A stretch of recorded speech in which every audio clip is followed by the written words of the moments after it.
Most beautiful circle. Most beautiful circle. That was a piece of coffee. Okay. 1, 2, 3, 4, 5, 6, 7, 8. 1, 2, 3, 4, 5, 6, 7, 8. 1, 2, 3, 4, 5, 6, 7, 8. 1, 2, 3, 4, 5, 6, 7, 8. 1, 2, 3, 4, 5, 6, 7, 8. 1, 2, 3, 4, 5, 6, 7, 8. 1, 2, 3, 4, 5, 6, 7. 1, 2, 3, 4, 5, 6, 7. 1, 2, 3, 4, 5, 6. 1, 2, 3, 4, 5, 6. 1, 2, 3, 4, 5, 6. 1, 2, 3, 4, 5, 6. 1, 2, 3, 4, 5. 1, 2, 3, 4, 5. 1, 2, 3, 4, 5. 1, 2, 3, 4, 5. 1, 2, 3, 4. 1, 2, 3, 4. 1, 2, 3, 4. 1, 2, 3, 4. 1, 2, 3. 1, 2, 3. 1, 2, 3. 1, 2, 3. Awesome. Okay, friends, zip. Zap!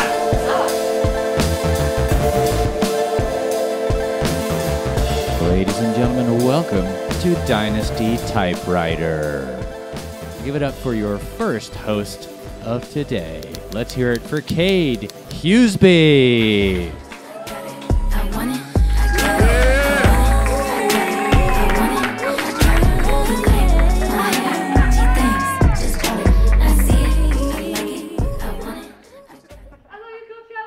How you feeling? All right, thank you guys for coming tonight. It's gonna be a great show. So let's hear it for paper straws. Yeah, paper straws. They're everywhere. They're taking over now. Paper straws. No more plastic straws. Those get stuck in sea turtles' noses. You can't have those. No. But you gotta have paper straws. What's that? You're sucking on that smoothie. You want some of that smoothie? All of a sudden, that paper straw is part of your smoothie. That's right, folks. You are sipping and eating on paper straw. That's not what you wanted when you walked in this Jamba Juice, but that's what you get because paper straws. My friend recently pointed out to me that I have a 16-year-old face, to which I argued, no, it's like a 14-year-old's face on growth hormones, okay? And then my other friend, which I'm like, why are you guys looking at me this much? Like, I don't look at you and like think about these things. But my other friend pointed out that I have a 50-year-old body. So I averaged the two numbers together. And I'm 33, you guys. I'm 33 fucking years old. I owe a lot of taxes, I guess. I don't know. But you know who's like a really good 33-year-old? Well, like, actually, no, he was like 33 like 10 years ago. He's like 43 now. It's like Michael Bublé. And like, you guys might know him from Starbucks. But anyways, Michael Bublé. This is my impression of Michael Bublé wanting a divorce. Every time I see your face, I want to get myself my own place. Yeah, Michael Bublé is one of those guys, you know, like, if he, like, said the worst news, like, and sang it, you'd be, like, down for, like, whatever he's serving, you know? He'd be like, you have stage 4 cancer. And you know you eat that shit up like a cupcake, okay?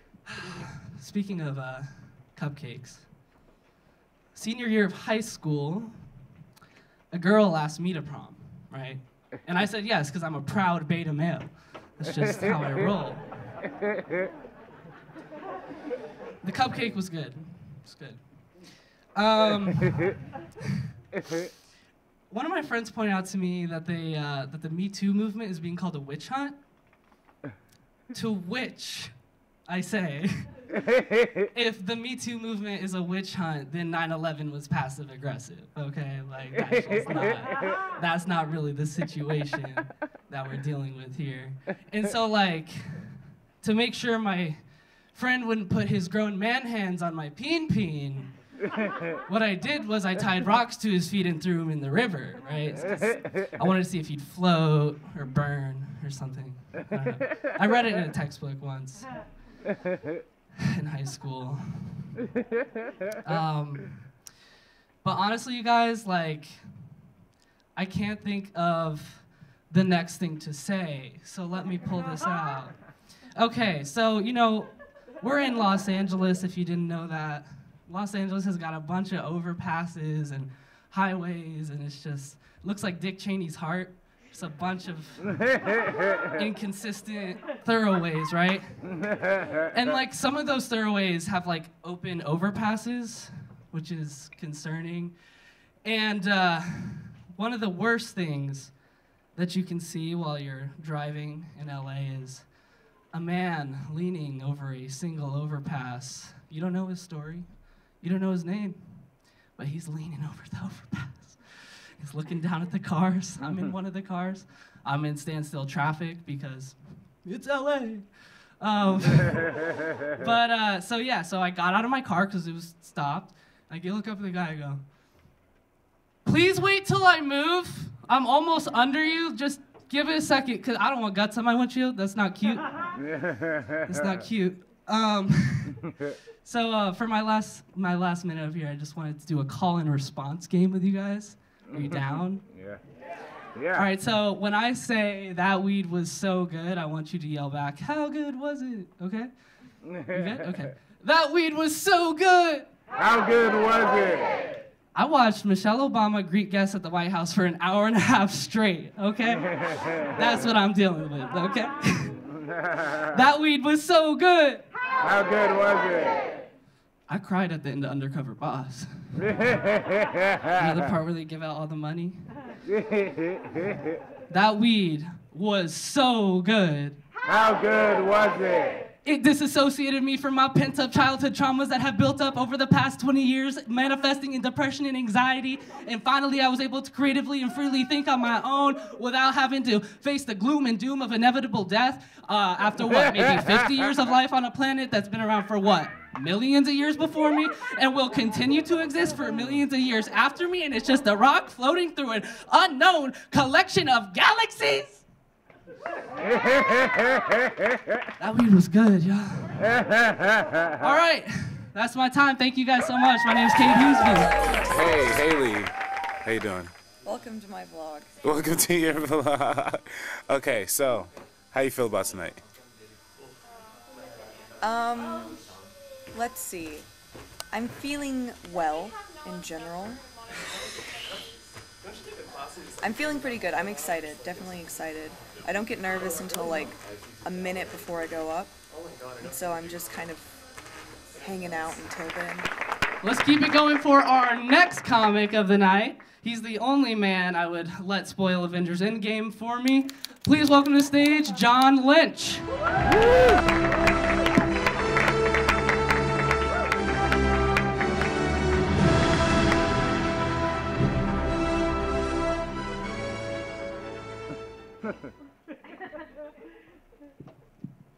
You guys have really low standards for laughing. Is this the highest it goes up? No.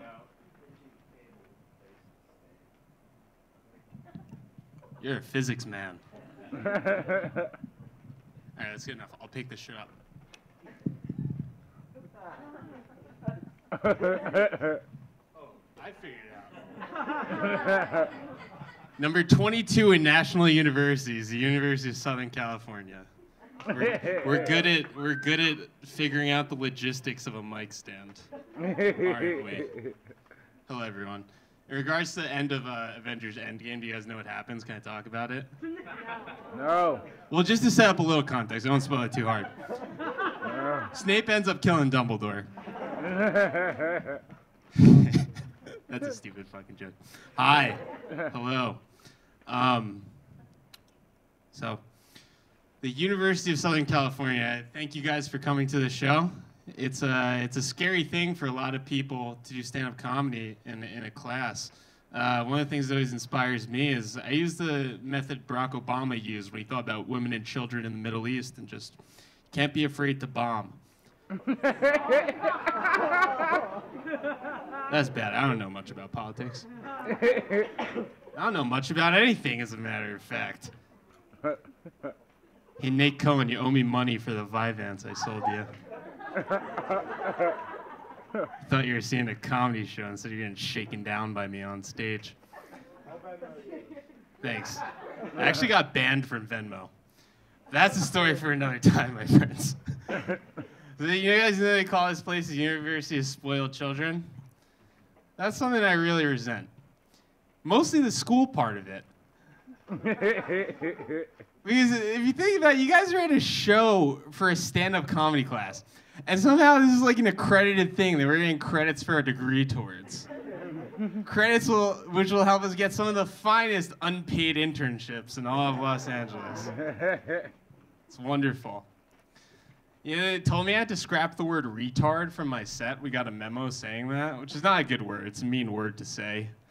They said instead we should probably use the term football players to make it more inclusive. This is a fucked up place, man. I grew up in the middle of the ghetto in New Jersey, where I was the only white person.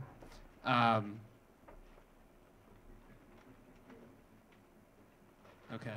Yeah, so I grew up in the middle of the ghetto. I was the only white person. This place is way different, man. What is this? I don't like this white noise. I feel like I'm in my therapist's office. No, it's weird. I grew up in the middle of the ghetto. I was the only white person. I went to high school, played basketball. And we had another white kid there originally, but he ended up leaving, which really pissed me off because I was excited. I thought we were going to be the most dynamic duo of white shooters since Columbine. Oh, that's the reaction I like. I like those gasps. That's what I live for. It's been weird going to school these past few semesters because I got diagnosed with brain cancer. No laughs. If I got diagnosed with brain cancer, man, it's cool though. Brain tumors, they really grow on you.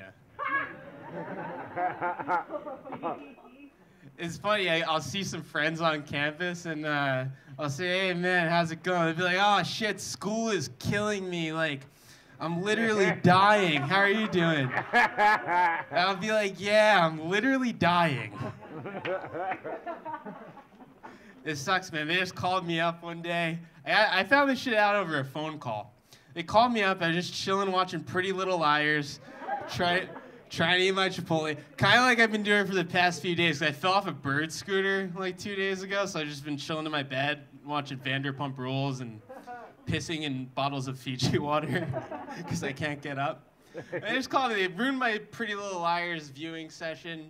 Really fucked with me. But it's fine. I get a lot of pain, so I'm doing these clinical trials for ketamine, which I don't know if you guys know what ketamine is. It's Special K. It's a club drug. So you go to the doctor in Beverly Hills. You go to this Persian man. You pay him a few $1,000, and he shoots you up with intermuscular horse tranquilizer. Some asshole on Vice News said it works. Turns out it does work. And I really hope this guy actually is a doctor and not just, some random guy who took off a few hours from nightclubbing at Bootsy Bellows or One Oak or something where he's usually administering drugs. I don't know, man. But that's been fun. I'm kind of like the shitty Walter White. You might have heard me shaking down Nate Cohen for Adderall, but instead of selling meth, I like to sell mixed amphetamine salts just to finance my treatment. So. All right, that's my time. Let's stand up. Let's stand up. Stand up means venting about my life in front of strangers. No. It's about John, what's up, bro? It's about making people laugh and making people happy and yeah. Give it up one more time for John Lynch. Woo! Our next comic of the evening is the long-lost daughter of King Julian from Madagascar. Please welcome to the stage, Brittany Julian. It's Brittany, bitch.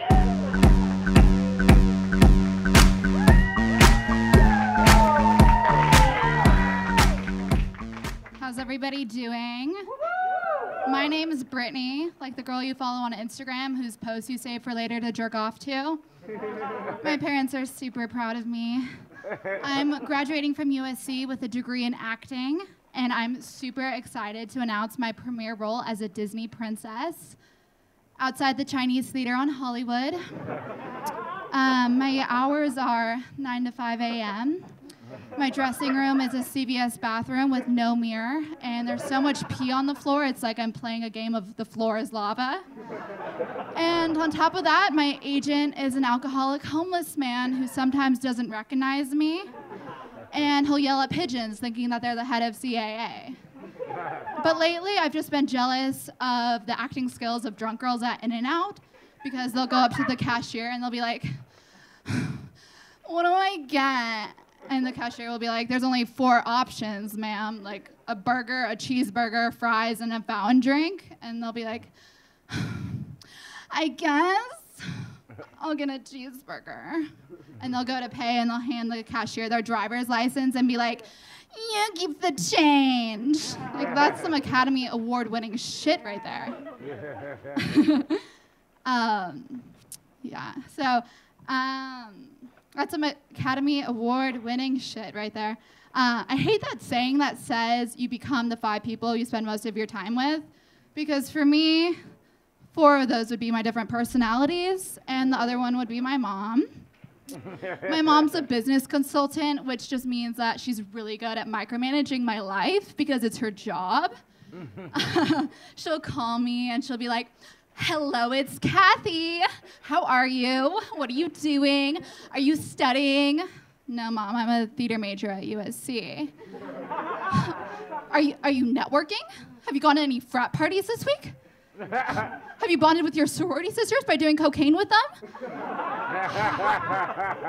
I like to say that my mom's sexist because she is. She's not afraid to remind me that I'm not as smart as my autistic brother. But I don't even really believe that he's autistic because he got a perfect score on the SAT and he's in his 6th year at community college.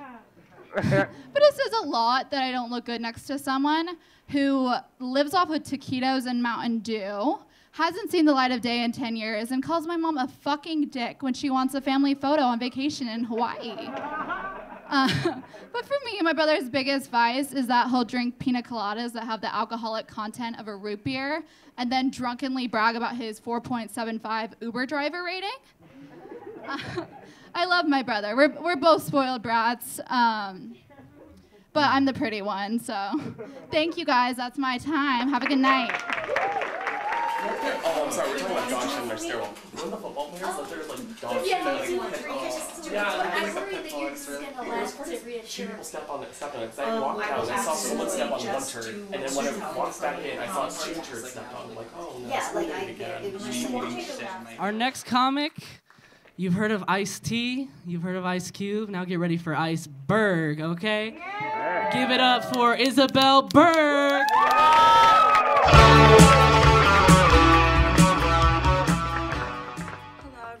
Thank you all for coming. I just like you all to know that it is my birthday. So thank you. So you do have to laugh. I'm thinking about getting a grinder lately because I want to find friends, not new friends, but just the ones I already have. I just want to know where they are.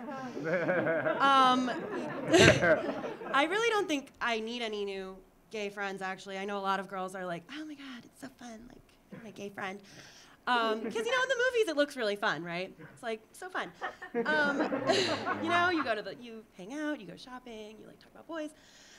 In real life, in my experience, it's a lot more like this, which is that sometimes you go out and you come home and it's really late and you're all kind of sitting around and it gets kind of weird, like the energy gets a little awkward and everyone kind of stops talking and you're like, what's going on? And you realize that they're all waiting for you to leave. So that they can have a threesome. And it's like, that's fine, but now I just feel left out. I know you're here without me.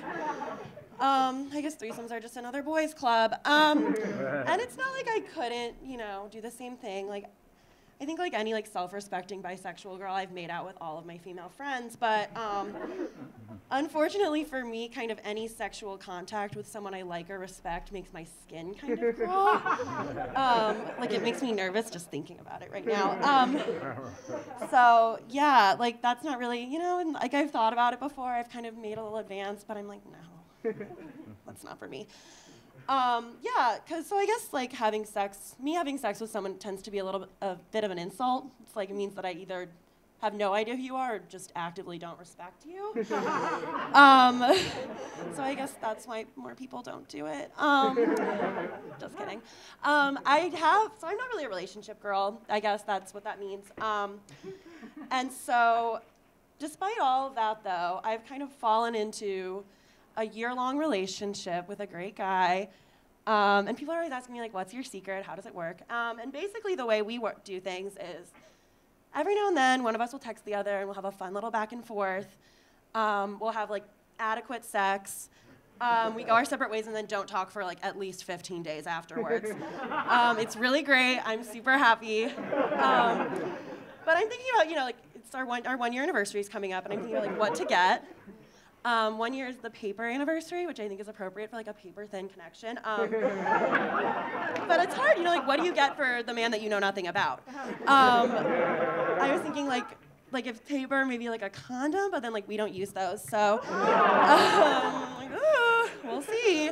I have another anniversary coming up, actually, which is 8 years on Zoloft, which I'm, like, really fun.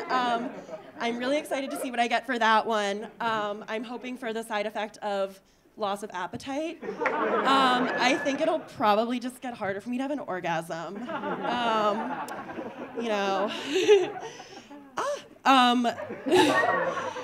Whenever I go to, like, a new psychiatrist, they're always they ask you questions like, so, like, how do you feel like things have changed since you started?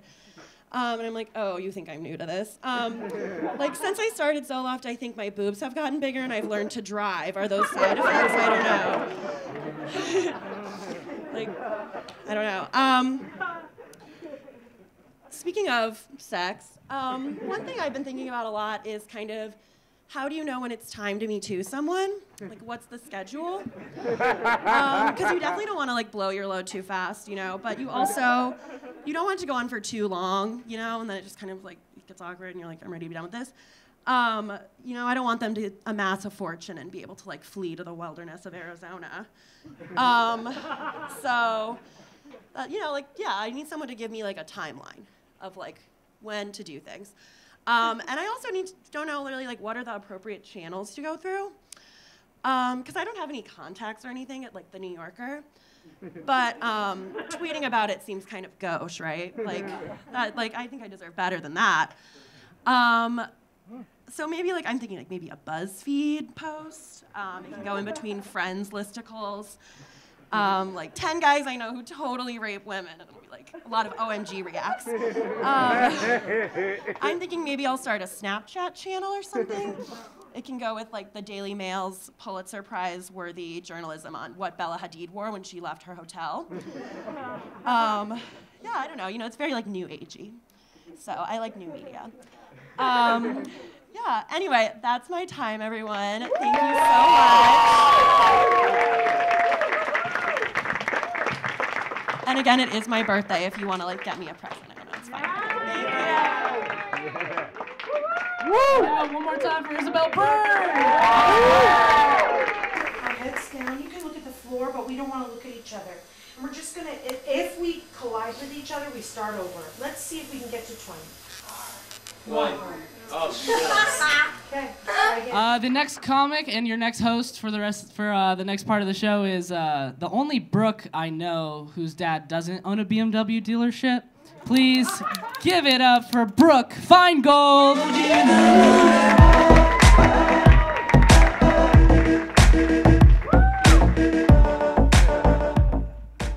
What is up, everyone? Hi. So my name is Brooke, and I know what you're all thinking right now. Average tits, right? What's it be? But to be fair, it used to be average tit because I was only born with one. I'll explain. So I was born with a birth defect called Poland syndrome. Poland, like the country that my Jewish ancestors were forced to flee. Do you guys remember the Holocaust? Like it happened. So I was born missing a pectoral muscle, so I'm missing a boob, or I was, thanks Dr. Horton, my girl. And when my mom told me when I was 10, and she sat me down and was like, Brooke, we need to talk. And I was like praying to God, my parents aren't getting divorced. And then my mom told me that I had one boob, and I was like, can you guys just get divorced? But don't worry, I got my wish this year, so it's okay. Bless God. He is real, he is risen. But I always thought that 10 years old was a little bit late to tell your daughter she has one boob. You know, like I would take showers and be like, I mean, it looks, something's off, but they would have told me by now, right? No. But how do you tell your daughter that she's only gonna have one boob, but the other one's gonna be so small that people won't really notice? You know? But deformed people like myself do have something to prove, I believe, because like men with Poland syndrome will defy the odds and become a bodybuilder. And women with Poland syndrome will defy the odds and find someone who loves them despite their heinous flaws. Right? Goals. Wish I could do it. But I think people with, people that are deformed like me do have something to prove, especially if you have a really severe disability, like someone who has no arms, for example. You know, like they have to put their contacts into their shoulders. They're like...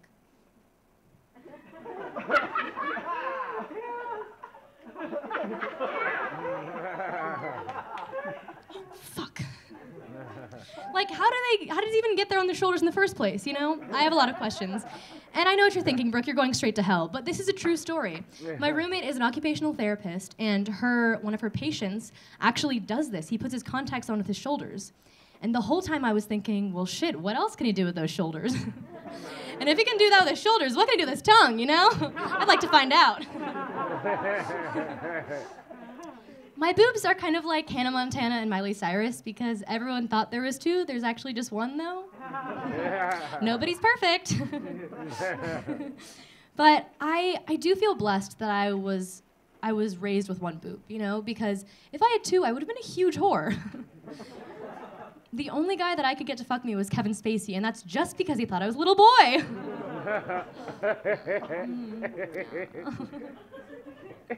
But yeah, my mom never even gave me the sex talk. She just assumed that my birth defect was more effective than any birth control that my insurance could partially cover. Mm-hmm. Yeah, but everything's been good since I got my tits done, or tit done. Should have gone bigger, I know. But the only problem is that I have decreased sensation in my nipple now. And so I have a lot of nip slips. But I just pretend that it's because I'm like free-spirited, but it's just nerve damage. Yeah, it's like the same thing, right? But when I was single in high school, my parents thought it was because I had one boob. And then when I was single in college, they thought it was because I was experimenting with girls. And I was. But I am dating a man now, and we're in love. And I'm not just saying that because we did Molly together. He's really great, though. One of my friends was like, Brooke, I saw your boyfriend on your Instagram, and his hair is so cool. I was like, yeah, it's cool. There's a breeze up there. He's kind of balding. You know? Yeah, it's going away. But that's okay. He got a degree in physics because he's a masochist, and now he works for free for a composer. And his boss fucks him so hard at work every day. By the time he comes over, he just wants to cuddle. But yeah, he's really great. Brennan, would you actually stand up, or are you too sore? No. He's sitting. He recently diagnosed me as an erotomaniac, which means that I think everyone's in love with me.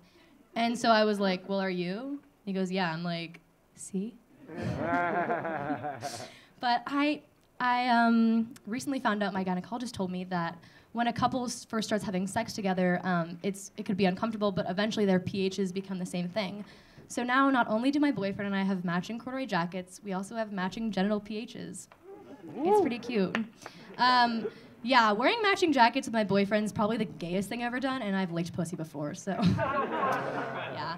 But everything is going well. He met my family, and the only hiccup was when he met my Jewish grandpa, and it's my paternal grandpa, so I'm not Jewish.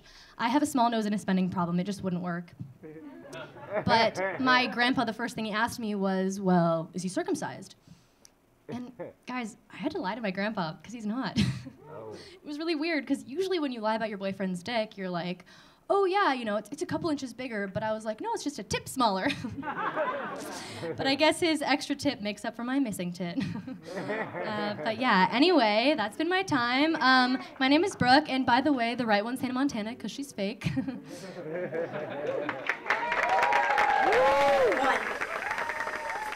One. The second one is two. Let's do it. Wait till we all say like Okay. at the same time. Or No, we have to all Okay. Okay, friends. So I will be your host for the next, small infinity or whatever. So we have a really great comic coming up next. You may have heard of Mercedes Benz, and she's not related, but she does love a good ride. Welcome up, Madeline Ben!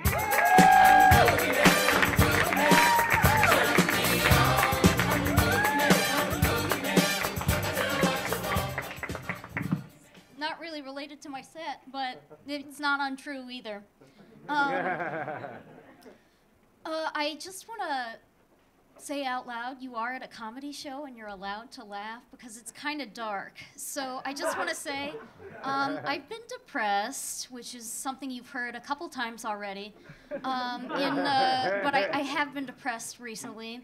And while I have tried to take my own life a couple times, I've obviously failed. My parents are pretty okay with that. I've learned not to do that because the results are not so great. Usually I end up in the loony bin and it's not really a great place. But I've decided I'll have to, instead of walking in front of traffic, I'll have to do it the slow way or the responsible way, which is either to consume lots of drugs and alcohol and just hope I'm gone by the age of 40 to 60, or the responsible way, which is to be murdered of my own volition. So more on that in a second. I recently started dating again, and because I'm under the age of 30, and hopefully I still pass for under the age of 30, that means I started dating online. There's some perks to this, but the biggest perk is that, oh, wait, no, I have to go back because there's some more explanation, and that's a bad comedy move, but I don't care. This is amateur comedy. They say the reason millennials and Gen Zers are so antisocial is because we can get anything delivered to us, from dog walkers to groceries to sexual partners, myself being an example. But the benefit of me delivering myself to your door is that if you're an unvetted sexual partner, I might be murdered of my own volition. So far it hasn't worked out, but I have a string of one-night stands that's also not a bad thing either. So you might be saying at this point, like, well, Madeline, if you're looking to get murdered, what about the torture and the rape beforehand? And to that I say, you're at a USC comedy show. I pay a lot of money for semi-annual scandals. That's torture enough. And as for the rape, well, not every Uber driver is rated 5 of 5. True story. But, rape is funny in that a lot of people think they can make rape jokes, and they're very wrong. But that's not to say it's not funny. Rape can be funny. Because sex is funny, which I'm sure if you went to other amateur comedy nights, you'd probably hear a lot of those jokes as well. In fact, I think you probably have heard some earlier this afternoon. It's not quite night. But sex is funny, and if you're not laughing during sex, I feel so bad for you and your serious sex faces. Sex is funny because, and you just, it's like kind of sharing lunch with someone, and that this is more pertaining to rape, but like you're sharing lunch with someone, and maybe you've shared lunch with someone in the past, and you've set aside a piece of chocolate cake to share perhaps later, and you both like chocolate cake, and suddenly there's a penis inside of you.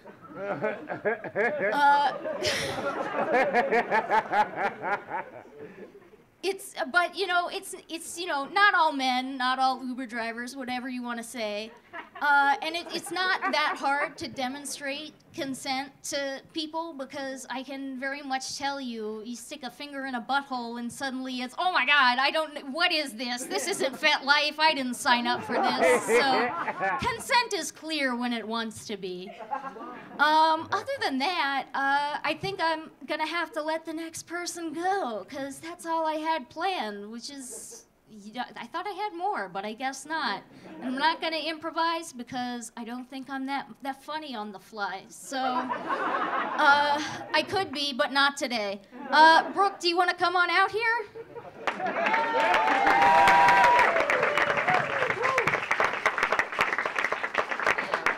Put her there, sister, yeah. Yeah, like it was just walking around. No, I don't want to. It's complimentary if you're performing. Yeah, can you There's also a little, what do you call that? The white coffee ship. Or you can just like pop something. Yeah, basically that right there. So you can just pop one in and also make one just use a cup. Do you want me to call it? What? Plano? There it is. Okay. Madeline, you truly did kill. Not yourself yet, though. But yeah, we got a great show, y'all. Look at all this money. It's not real. We have a wonderful night coming up. How's everyone feeling? Are we good? Are we warm? Are we cold? There's a temperature knob. I don't have control of it. But anyways, our next comedian, you may have seen him on probably Grindr. This is Vinny Santos.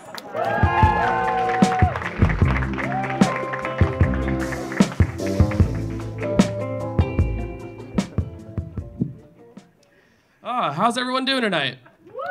Thank you for coming to the show. It's nice seeing a full house. Unfortunately, I underdressed for the event. I'm out here looking like a low-rent McLovin. Yeah, but one thing about me, my name is Vinny. I'm Brazilian, which means I have a lot of sex. Also, I might have Zika, so you don't want to have sex with me. And I also have a really bad problem with stealing stuff. You guys don't worry in the audience. You don't have to check your purses. I already have your credit cards, social security numbers. If you check your Hulu account, I was the one watching I, Tonya last night. Please don't kick me off. I want to finish it. Oh, this person over here is having a great time. You love that I, Tonya reference, right? Oh, yeah, Nancy Kerrigan. I'm over here laughing at my own jokes. I think I'm that funny. But yeah, no, one thing about me is I'm a planned child. Anyone out here a planned child? Let's clap. Yeah, no, I see a few hands. Let's give it up for Planned Parenthood. Yeah, my mom tried, but the Plan B didn't work. So I'm out here now today. Lovely, right? But don't get me wrong, my mom's a sweet woman. Coming out to her wasn't a problem. She's very accepting of homosexuals. She's worked with them. But coming out to her as a bottom was harder. Yeah, she wasn't really about me being submissive in life. But my mom is such a fag hag. She's very accepting of homos. Like, I'm not kidding you. Like, whenever she gets on her lunch break at work, she just steps outside and just sniffs her poppers, and she's motivated to work again. Yeah, my mom, she's so gay that the song Macho Man is about her. And then on top of that, my mom was also a very thoughtful gay woman in the fact that in order to save for my college funds, she would work the glory hole at Studio 54. Everyone in the audience that's old knows that, at least. And that's how she made the money to pay for my college. So I'm here today because of that. Let's all give it up for her. Let's clap for my mom. Sweet lady. But yeah, I know. And I have another woman that's very important in my life, and her name is Rose. More so my asshole. I named her after my favorite Golden Girls. And I feel like I have a mildly abusive relationship with her. She's been through a lot. I try to listen to her advice. Doesn't go well. And at this point, unfortunately, it's to a point where she has a lisp. Like, whenever I fart, I beatbox to the tune of YMCA. Yeah, I know. Gay man, am I right? But I really don't understand with all these crazy things in my life as to how I get laid. You look at me, and I'm not kidding you, I'll open up my Tinder, and I get backhanded compliments like, I've never met someone who makes... I hate saying this. I've never met someone who makes epilepsy look so good. Why do you think that's okay to say that? When was this all right to say? And the worst part is I get these sort of like compliments when I'm in Florida, which is where I'm from. And another problem with Florida is we have very lax gun control laws. You see me over here and I really should not be owning a gun. My gay ass belongs in an off-Broadway production of Rent, not shooting cans on 4th of July off a freaking fence. Like, I'm not kidding you. My friends, we have martini nights on Wednesdays, and then when we come back home, we bejewel our guns together. And I'll just be there like, oh my God, Jared, did you see what Tom said? And he's like, oh yeah, no, he's such a bitch. As he puts a Swarovski crystal on like the tip of his AK-47. Oh, he's gonna get it. This is not okay at all. Another thing about Florida that I'm actually thankful for is I grew up in the hood. I was the only white guy in my middle school and high school, and it was kind of a great time, you know? Like, I would walk down the street, and everyone knows my name. I felt like a celebrity. They're just like, hey, yo, Cracker. I'm like, that's my name. Oh, white trash. I'm like, oh, at least I'm being called something. Or my favorite one is whenever someone would be like, hey, yo, gringo. And I'm like, Grigio? Pinot Grigio? Are we down for a wine night? Oh, they love me. They're down to like have drinks with me. This is amazing. Anyways, how's the audience right now? How are you guys doing? Anyone enjoying your popcorn? Yeah. Yeah, no, get some more. Give it up for the lovely popcorn here. Anyways, I'm just gonna. Oh, there it is. I'm gonna close up my time and give our time back to our comedians. Let's have a round of applause for everybody, and thank you for coming, everyone.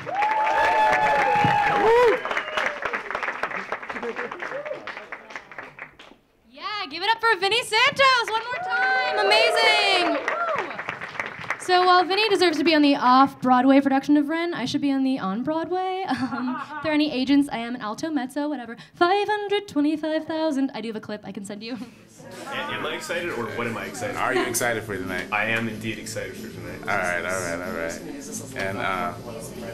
And so like, what does stand-up mean to you? It's just having fun, you know, getting an audience on your side, controlling and dominating the room, and just having fun. But anyways, our next comedian is about to make the audience so wet, we're gonna need an arc. This is Noah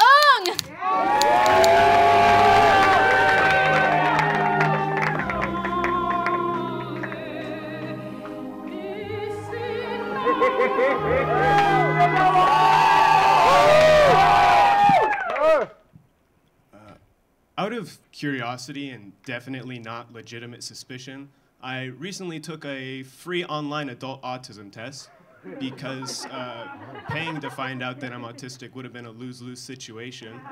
And it flagged all my autistic answers and diagnosed me as 29% autistic. 29% is not a huge number. I'm still mostly not autistic, just like from the knees down. But 29% isn't insignificant either. It's definitely too big to completely deny being autistic. You wouldn't round 29% down to 0. If anything, you'd round up to 30. It's not a great time to be a pedophile, is it? There's no good time to be a pedophile, but if you've recently been warming up to the idea of becoming one, you should know that there's been a real crackdown on playground peepers since Subway Jared made Quiznos look appetizing for the first time. If I step in the shoes of a pedophile, if I try my absolute hardest to think like a pedophile, then it's clear to see that the pedo meadow is not so green anymore. For the most part, people will post things on social media like, R. Kelly's canceled, Bryan Singer is over, Kevin Spacey is done, Michael Jackson is the king of pop forever. But they're just individuals. It's easy to cancel individuals. What if one of the Beatles was a pedophile? What if John Lennon was a pedophile? I think a lot of people would let pedophilia slide before canceling all 4 Beatles. And I know everyone's wondering, why does it have to be all 4 Beatles? Why not just cancel John Lennon? John Lennon's way too integral to the band. You cancel John Lennon, you have to cancel all 4 Beatles. Sure, if Ringo was a pedophile, you could just cancel Ringo. But Ringo's not a pedophile, is he? John Lennon would have had to genuinely, wholeheartedly love children in order to sing such beautiful songs. And I don't know if that makes his pedophilia more or less disturbing. Like, yeah, John Lennon's a pedophile, but he's not just sexually attracted to children. He loves them for who they are on the inside, too. I was trying to do my laundry recently, and all the washing machines were full, but one had finished running, so I took the clothes out, put mine in, and when I returned, there was this girl lurking there, and she said, "Excuse me, did you take my laundry out of the washing machine?" So I said, "Yes," and she goes, Okay, well, I set a timer and my clothes aren't done washing yet, so you must have taken them out early. And I said, you're approximately 100% wrong, but that's all right, that's okay, no worries. Let's walk through this together. It says on the washing machines that they lock when they're running. I opened the washing machine, therefore, and she said, that's not what we're talking about. We're not talking about washing machines? My bad. I've been talking about washing machines since we started this conversation. You should have stopped me before I went so off track. To avoid any further conflict, I offered to pay for her drying, and her back was to me at this point, but it put her in the perfect position for the greatest comeback I've ever received. She lowered her head, shook it just enough for me to notice, and said, it's not about the money. It's about respect. So that's what we were talking about. Not washing machines, not money, respect. She struggled to get to that point, really quite a lot. But it's about the journey, not the destination. And I couldn't be more proud of her for persevering. The final line she delivered was so devastating, I feel like she had been practicing that encounter for months. Just after being traumatized in the same situation. There were probably moments when she looked at herself in the mirror and was like, hey, who takes out Matilda's laundry? Matilda takes out Matilda's laundry. No one else. All me. All day. She's lucky I didn't continue the conversation after that because she definitely couldn't top that line. She had already played her best card. If I had played my best card, I could have come away with the overwhelming victory. All I had to do was say, oh, it's about respect? I'm autistic. Pretty disrespectful to play mind tricks on an autistic person, huh, Matilda? Thank you guys for coming.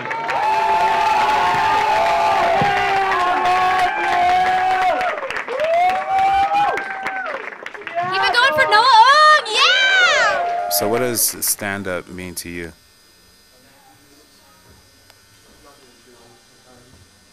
Coping. Coping? Yeah. Yeah, like grief coping. Coping with humor. And what does it mean?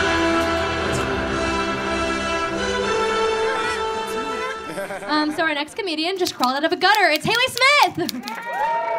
Now remember that line you was kicking to me on the way out to LA Lounge in Queens while we was in the car on the way to the shop. Well, yo, right now, kick the bass for them brothers and let them know. Hello, my name is Haley. Now, that's spelled like Haglich. There's 8 letters. 3 more than there should be, honestly, to make a name like Haley. It's Hayleigh. The G is silent like the victims of the Haitian genocide. Yeah. It also kind of sounds like a sneeze. Hockley! Oh, bless you. You sure you want that on the birth certificate? I'm laying eggs.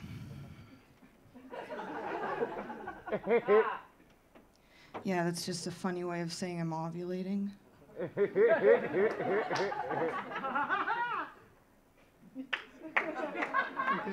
I'm a fertile woman, okay? I'm a young, fertile woman.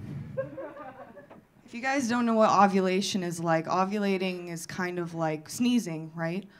Only there's discharge in your pants.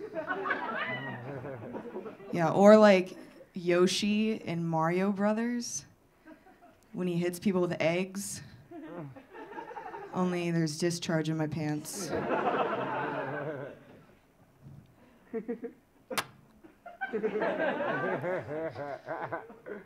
It's also like, you know when you boil an egg, but you boil it for 6 minutes and not 8 minutes? So it's like an England egg. It's like a runny yolk. It's just discharge, only my discharge is not supposed to be that color. I need to go see the doctor. Yeah. So, just a quick question. Who decided that white people were going to be the superior race? I mean, don't get me wrong, but I think it might have been white people.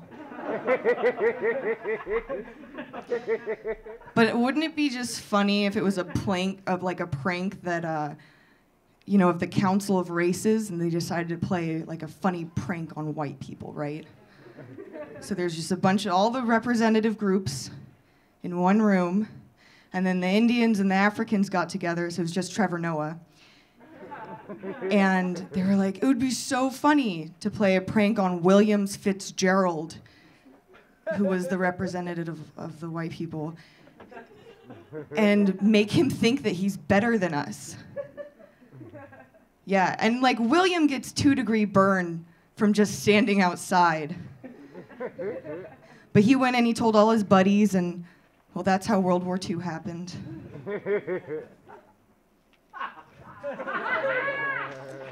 Yeah. But I'm white trash. Thank you. I was born in a parking lot, in between the van and the tarmac.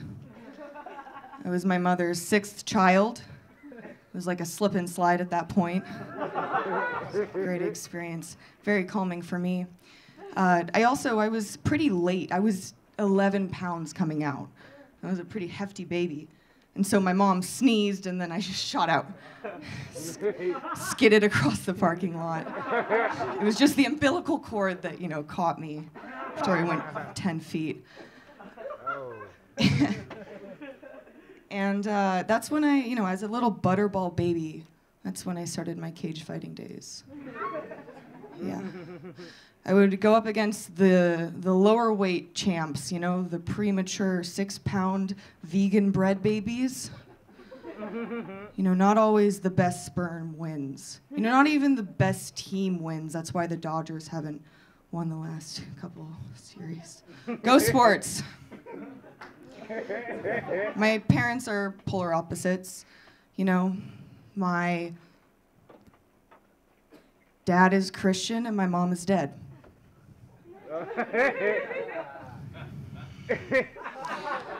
No, guys, I mean, it's okay. I want you to laugh. It's not like I'm still grieving or anything. You know, I've gotten over her death. It's been 14 years. I just, you know, haven't gotten over her medical bills. My brother's gay. My brother's very, very gay. And, you know, he told my mother, she was very religious, the doctors weren't sure if that's what killed her, the cancer. Yeah. Why couldn't he have just lied to her like I did? I told her she looked better. But certainly, you know, I just wanted to learn how to look like a lady. That's all I wanted. And I had my gay brother, but I wanted to learn how to look like a woman, not how to deep throat. Yeah. But on my mother's deathbed, she reached her frail, shaky hand out to me, and she gave me some words of, you know, she just wanted to speak to me, I guess. She showed me, Haglich. Gesundheit, Mom. All I want you to do is find happiness in life. It's just ironic I get my depression from her. All right. Thank you so much. My name is... Yeah. But don't go away, because I'm your next host, motherfucker! Yeah, that's right. Didn't think I had big words in me, did ya? And I was scared of buying the pinning. I do have the pin. Yeah, that's why I was like, I know she has I might have to. How are you feeling? So I thought it'd be cute to get you popcorn and popcorn. And they also threw in a pencil for you. That's okay. I know, I'm just gonna wait. I love it so much, baby. Thank you, Sometimes buddy. the health logos, right? Thank you. I've done a lot for me these past so years. Just in general for like my health, mental health. It's amazing. That makes me happy. Thank you. This is so great. And I love the bag. All right, we got a new human coming up on the stage. The yay high. She's got a roundish face. No more than 5'4". Please welcome to the stage, Olivia Singer!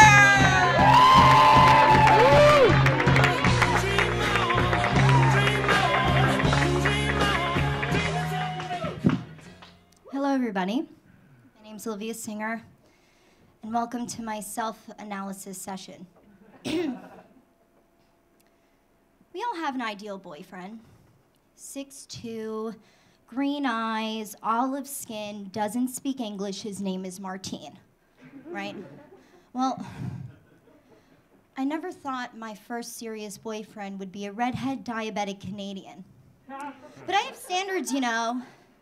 At least he's a Jew. Look, he's a ginger diabetic Jew. How much more delicate can you get?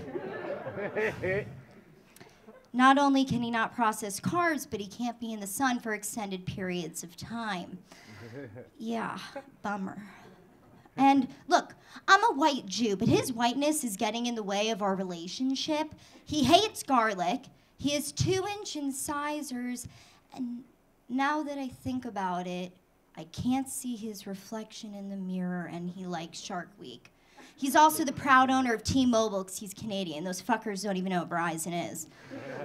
So, we all have a Martine as our ideal boyfriend. My friend Emma is dating this guy named Chris, and they're perfect, except he didn't buy VIP tickets to Coachella.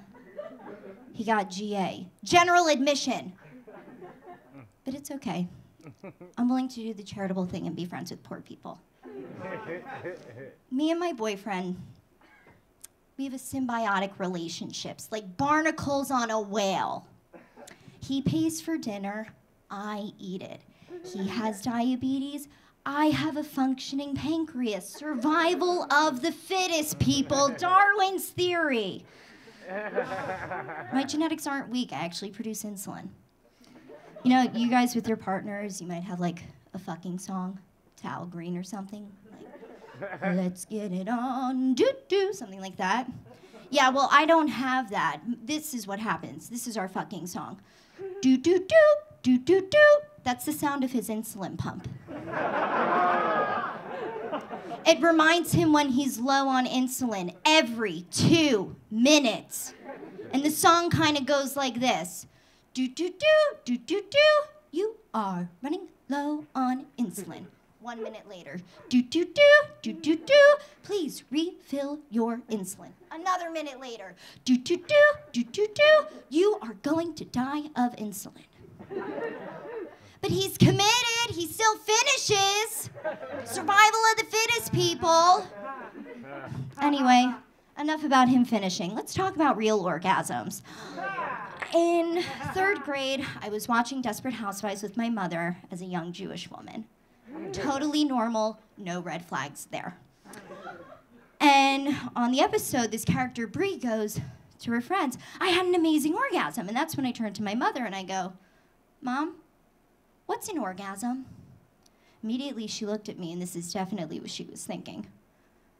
Holy shit. Parenting crisis. My 7-year-old daughter just asked me what an orgasm is. She turned to me and she goes, Olivia, it's something that just makes you feel really good. So now I understand the look on her face when I said, well, I want an orgasm too. Anyway, next day, show and tell. You'll see where this is going. I'm gonna get this right for you guys. Show and tell. I wasn't competitive at sports, so this was my shit. I was gonna bring in something no one else even knew about. I was gonna bring in the big guns. This was my time to shine. Gracie, the picture of you and your deceased grandmother doesn't mean jack shit. Johnny, that donut doesn't even have sprinkles on it. And Maya, the type of girl that goes to UCLA. Watching you. Anyway, I bring out the big guns and I show the class my orgasm. Not the actual thing, just the word. And then my 3rd grade teacher, Miss Newman, who now that I'm 21 and I've taken drugs, I can confidently say was on Vicodin for the majority of the day. Her response was this. She looked at me, she looked at the class, and then she saw a window with a bird thinking about orgasms. And then Maya starts crying because she's like, well, if she gets an orgasm, why can't I? And then Johnny's like, orgasm, orgasm, orgasm. And Gracie's just contemplating if she'll ever achieve one. And I feel like Oprah, and I'm just like, you get an orgasm, you get an orgasm, everyone gets an orgasm. And then there's Miss Newman, looking out the window, looking at the cloud, wondering if she'll get an orgasm too. Thank you, everybody. That is my time.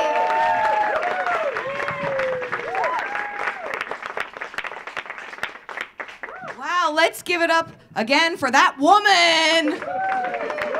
And if that isn't a woman, I don't know my pronouns. Oh, we're getting into uncharted territory. Let's bring up our next comic. 20! All right, friends. Do you feel sufficiently warmed up? Yes. Yes. Where's my backpack? Every time I play the no one ever wants to see 19. Sam Purier. He looks like my older brother!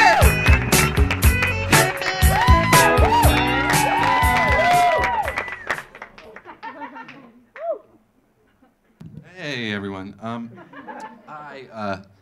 I was a bit of an awkward adolescent, which I've grown out of, obviously. But anyway, when I was a teen, I spent a lot of time online, learning about stuff, biology, to be specific, botany, the study of plants. And this has grown to be very helpful, I've found. In my life, the study of plants, now that I started talking to other people. Have you ever been in this situation where some troglodyte of a man, and usually it is a man, will say something to you like, hey, did you know tomatoes are fruit? How's about that for a fruit salad? Well, Gary, I did. And you want to play this game with me?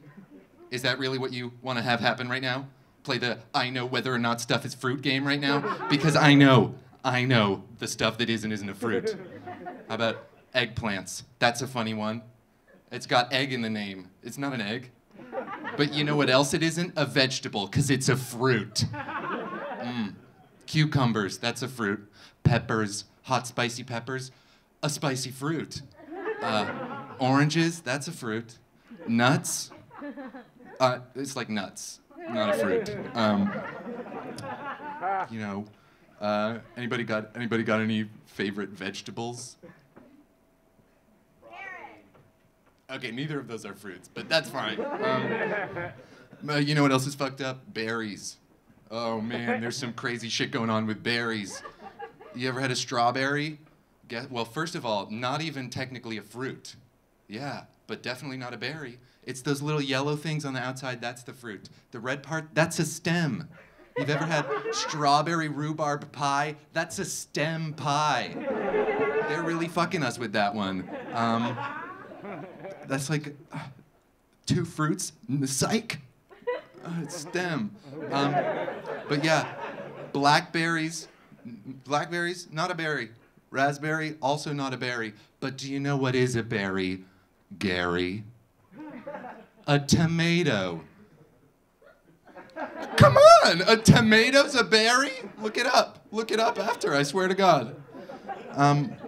Anyway, this kind of display of my large botany brain has come in pretty handy picking up ladies at the farmer's market. You show up 10 a.m. Sunday morning.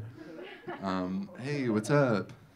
Would you like to hear about my horticulture? But I don't like to use that word. I'm a feminist, and I respect women. And so I have decided, and I want you to all join me on this one, to from now on use herticulture. That's right. Hashtag I'm with herticulture. Speaking of women's rights, I've been thinking about this wage gap. Ugh.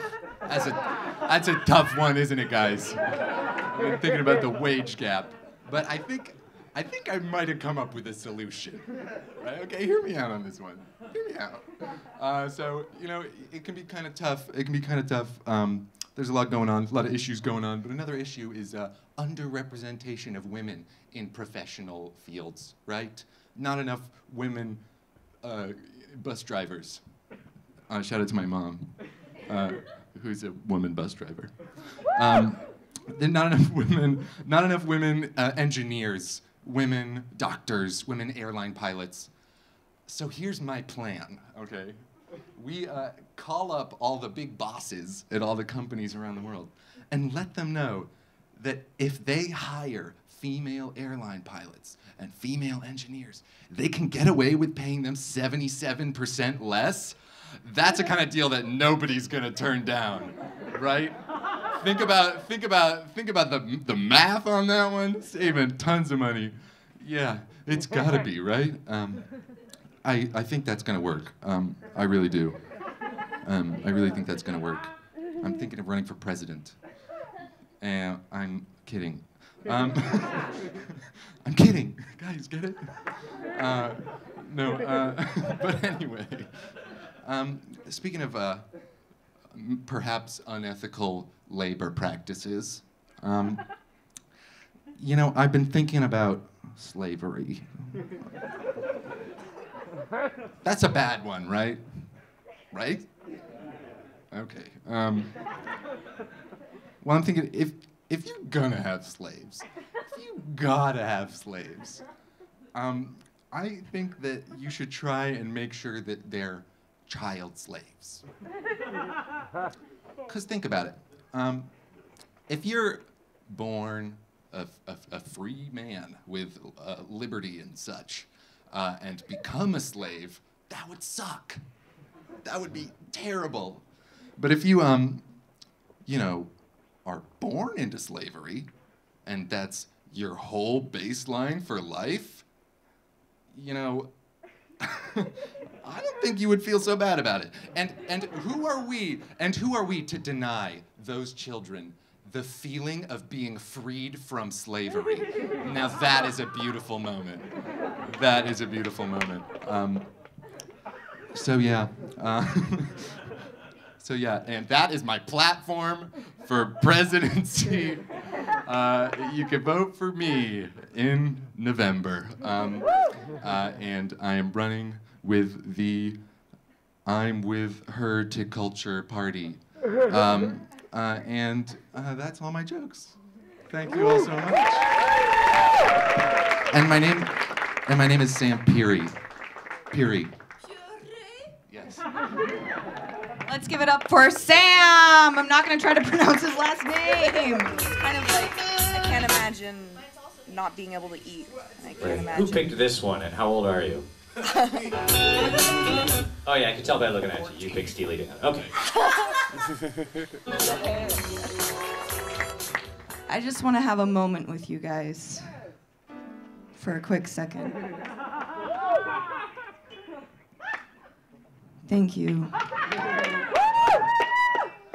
Have you ever felt like you've worn way too little clothing?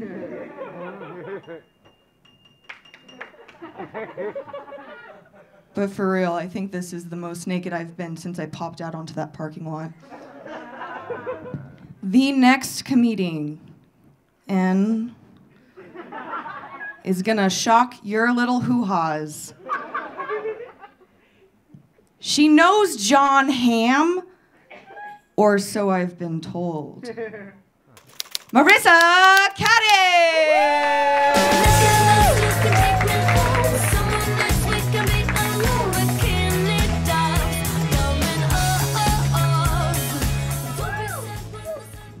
Hey, Dynasty, what the heck is up? There's money on the floor. What's up with that? Did you guys see something that I didn't? Okay. Yeah, I'm just gonna say it. I love beards. So does my boyfriend, actually. That's why he's dating me. Jesus Christ.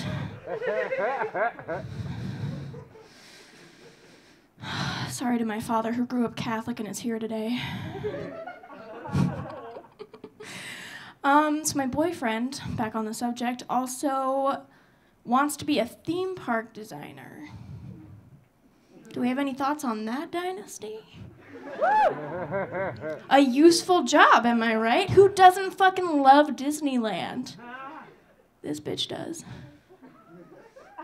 But I also have a lot of problems. The other day I got into a car accident, and my boyfriend was like, "Babe, like, are you okay? Like, what happened?" And I was like, "Oh God, it was horrible." And he was like, "Was it like Test Track? You know that one ride where they spin you 360 degrees and you feel like you're gonna die? Was it like that bad?" And I was like,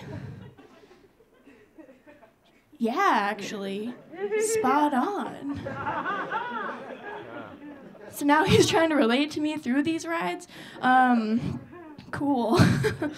So I have really bad anxiety, and he's always like, on a scale from like Pirates of the Caribbean to like Indiana Jones, like, where are you at today, babe? And I'm like, have you ever been outside the park? Waiting in line with other people? Yeah, that's about as bad as it gets for me. You guys know who George Carlin is, right? Yeah. Why would you not know? What's the difference? I got a fun. What's the difference between Donald Trump and George Carlin?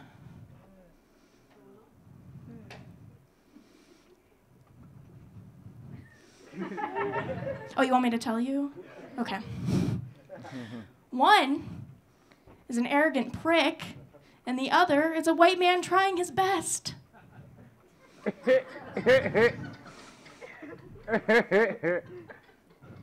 Did you know, depending on what political affiliation you have, either of those descriptors could fit for either one of those guys? That's terrifying.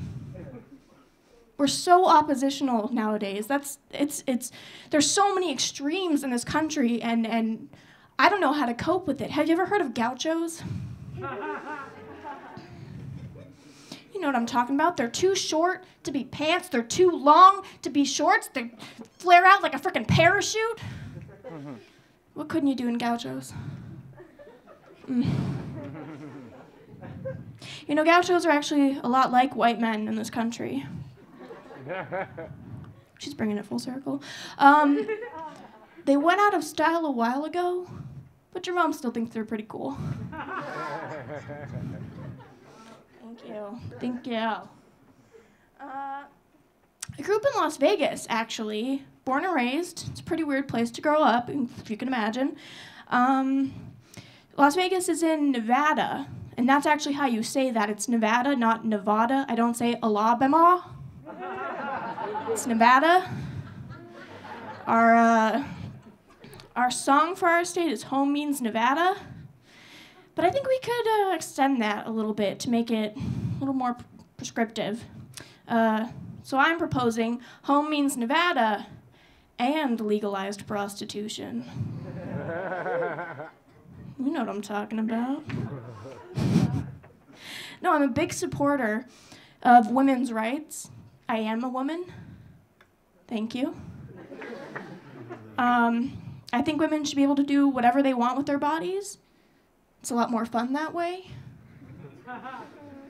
But if a woman wants to be a prostitute or a stripper or receive comprehensive health care, that's her right. I'm not going to hear anything about it. I support that. Especially that last one. So we have a family friend named Beth. Shout out to Beth, a real human being walking this planet. She is one of the kindest souls, but she also is gleefully unaware of most things in this life. The other day we were like, oh God, a member of our family died. I'm not going to tell you guys who, you don't need to know. A member of our family died, and she was like, oh man. Did I tell you guys about my dog's bat mitzvah? It was great. So I'm proposing, instead of the death penalty, that we have the death penalty. And that would look a whole lot like having guys who embezzled from Fortune 500 companies just carrying Beth's bag around.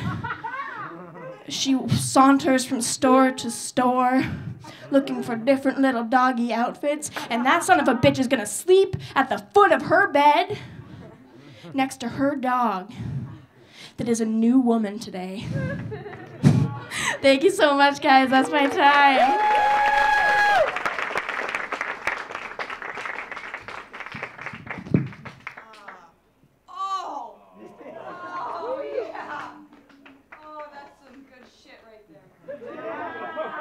Oh, now that's a woman. She stated she was a woman. She said it. All right, everyone, just remember, Marissa, two gays don't make a straight. You can do that with right-hand turns only.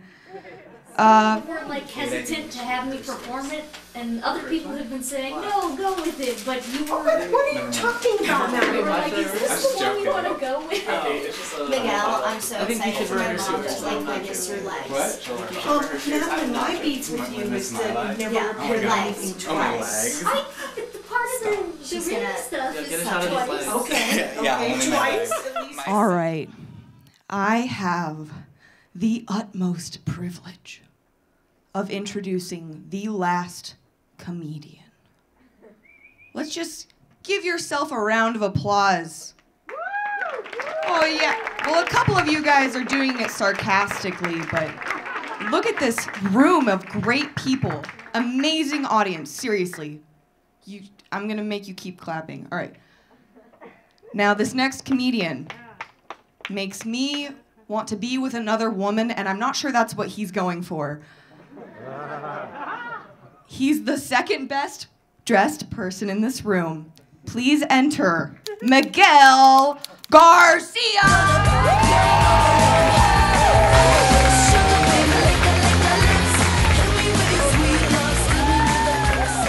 Oh my gosh, thank you so much for being here. This front row, don't look up my skirt, okay? It's really short. I've been having such a shitty day, and I already feel so much better just being here. So can we get a round of applause for that? Yeah. God, first of all, my fucking feet hurt because I had to take the bus here. Yeah, I had to take the bus here because my boyfriend refused to drive me unless I gave him roadhead. Part of me wishes I'd just done it too, because the bus had the same fee. And I wanted to look my absolute best for you all. I wanted to buy a new dress for tonight, but everything I tried on made me look fat. Or, I'm sorry, brave. And I'm from LA, so I am on this new fat diet. It's a completely liquid diet. I'm allowed 3 protein shakes a day. Only I can afford them, so I just blow my boyfriend 3 times and call it a day. Either way, it's a liquid diet. And I'm obsessed with skincare because I want to have the kind of baby face where if I was murdered in a bathroom stall, it'd be labeled a miscarriage.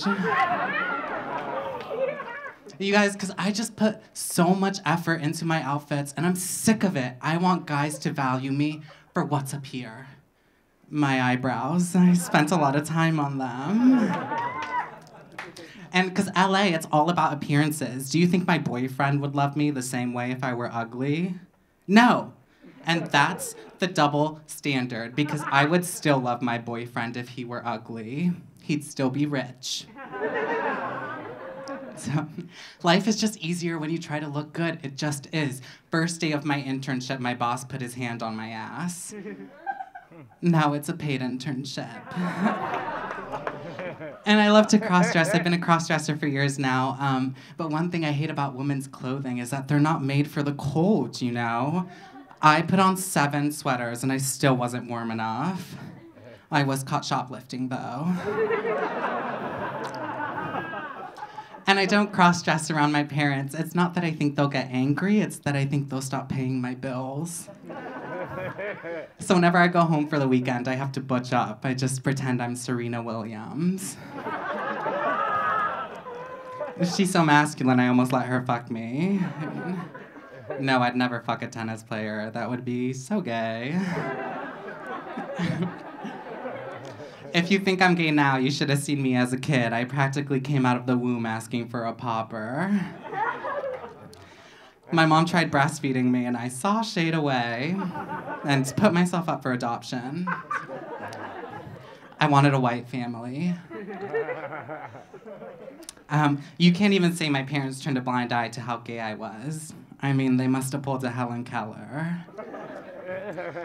Coming out to my family was just the fattest waste of time. I came out over Christmas dinner, and it was exactly like when you go to a work meeting and you're like, this could have been a fucking email.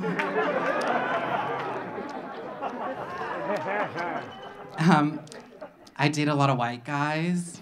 I just think it's easier than dating someone with a culture. And right now, sexually, I'm nowhere near satisfied or sore. I mean, my last boyfriend had a dick the size of Danny DeVito. And even then, I was just pretend gagging.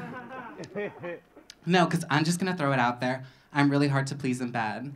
I just really like to be dominated. That's why I go jogging at night. Relax, nothing's happened so far. I guess all the adequate rapists are straight. And I feel like we're friends now, so I'm just gonna talk. Gay sex gets so much worse when you age. It truly does. It should be the opposite, right? Like, the older you are, the looser you get, the less it hurts, right? Wrong.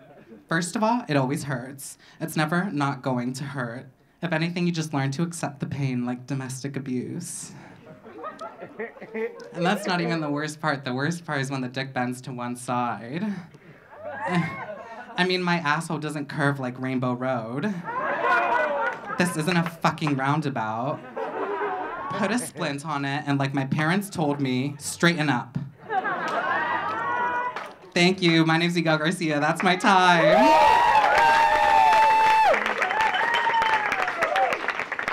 Give it up again for Miguel Garcia. Look at that hot son of a bitch. Jesus Christ. Makes me want to be with a woman. Not what he's going for. All right, guys, that was your last comic. Why am I still up here? Give yourself a round of applause. A whole entire clap to yourself. Come on. You're a good fucking audience. All right, let's hear it for Mike for letting us use the Dynasty typewriter. Dax, you're the best. He's doing the lights and stuff. Oh no, keep it going. All right, let's hear it for me. Yeah, I'm pretty freaking great.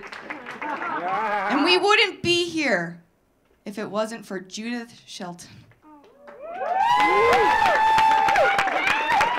Yeah. And let's give it up for the Democrats running in the presidential. Or the Republicans. Just give it up for democracy.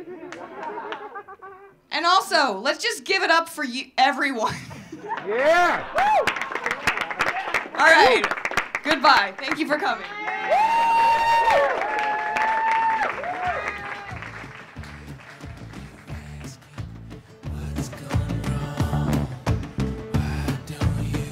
Thanks again for coming out to Dynasty Typewriter. Check us out online. Sign our email list in the lobby. Follow us on Instagram for first looks at upcoming shows.